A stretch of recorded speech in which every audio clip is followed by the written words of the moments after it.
12 जून को air India का plane crash हुआ जिसमें सैकड़ों लोग मारे गए। इस हादसे के बाद से एयर इंडिया सवालों के घेरे में है क्योंकि अब तक एयर इंडिया के कई फ्लाइट्स रद्द हो चुकी हैं टेक्निकल इश्यूज की वजह से। लेकिन क्या आप जानते हैं कि आज जिस एयरलाइन को हम हेडलाइंस में देख रहे हैं उसकी शुरुआत कैसे हुई थी? तो चलिए आज के इस वीडियो में कहानी एयर इंडिया की।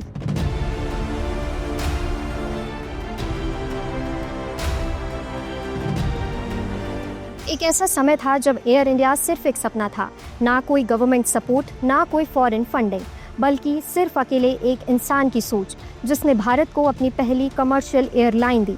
ये नाम था JRD टाटा। साल था 1932। भारत में ब्रिटिश राज चल रहा था और तब तक कोई भी इंडियन कमर्शियल एयरलाइन मौजूद नहीं थी और तभी आए JRD टाटा। वो सिर्फ एक इंडस्ट्रियलिस्ट नहीं थे, वो थे भारत के पहले लाइसेंस्ड पायलट। उनमें एविएशन को लेकर ऐसा जुनून था कि भारत के पास अपनी खुद की एयरलाइन हो, ये उनका सपना बन चुका था। 8 अक्टूबर 1932 इसी दिन JRD टाटा ने शुरू की टाटा एयरलाइंस, एक पूरी तरह से प्राइवेट एयरलाइन। टाटा एयरलाइंस की पहली फ्लाइट खुद JRD टाटा ने ऑपरेट की थी। ये एक छोटा सा सिंगल इंजन प्लेन था। ये प्लेन कराची से टेक ऑफ करने के बाद अहमदाबाद रुका और उसके बाद मुंबई के जुहू एयर स्ट्रिप पर जाकर लैंड हुआ। इसमें कोई पैसेंजर्स नहीं थे, बल्कि ये एक एयर मेल सर्विस थी जिसके जरिए डाक यानी कि ऑफिशियल डॉक्यूमेंट्स, लेटर्स, पार्सल्स भेजे गए। एयर मेल सर्विस चलती रही और धीरे धीरे टाटा एयरलाइंस ग्रो करती रही और कुछ ही सालों बाद पैसेंजर्स ने भी टाटा एयरलाइंस के जरिए ट्रैवल करना शुरू किया। फिर शुरू हुआ एक नया दौर जब इसका नाम बदला गया। 1946 में टाटा एयरलाइंस का नाम बदल कर रखा गया एयर इंडिया। अब ये पब्लिक लिमिटेड कंपनी बन चुकी थी, मतलब आम लोग इसके शेयर्स भी खरीद सकते थे। एयर इंडिया ने भारत की कमर्शियल एविएशन को एक नया चेहरा दिया। इंटरनेशनल फ्लाइट शुरू हुई और इस एयरलाइन ने भारत को ग्लोबल एविएशन मैप पर एक पहचान दिलाई। इस कहानी में एक बड़ा मोड़ आया साल 1953 में, जब देश के पहले प्रधानमंत्री जवाहरलाल नेहरू ने एयरलाइंस को नेशनलाइज करने का फैसला किया।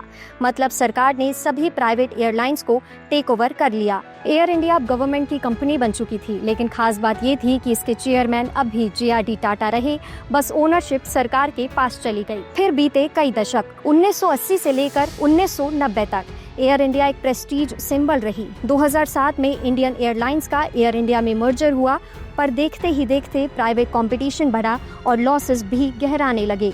ऐसे ही एयर इंडिया अपनी पहचान खोने लगी, फ्लाइट्स खाली जाने लगी और कंपनी भारी घाटे में डूबने लगी। फिर साल आया 2021। इतिहास ने खुद को दोहराया।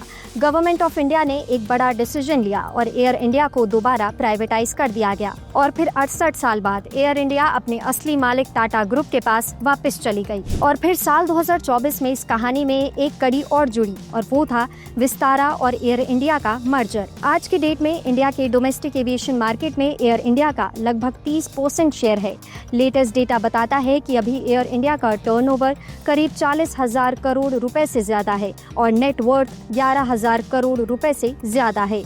आज एयर इंडिया को महाराजा ऑफ द स्काईज भी कहते हैं। आज की डेट में ये कंपनी भारत के 43 और ऑल ओवर इंडिया 41 डेस्टिनेशंस पर फ्लाई करती है। आपको ये वीडियो कैसा लगा हमें कमेंट सेक्शन में ज़रूर बताएं और ऐसी ही खबरों के लिए देखते रहें जी बिजनेस।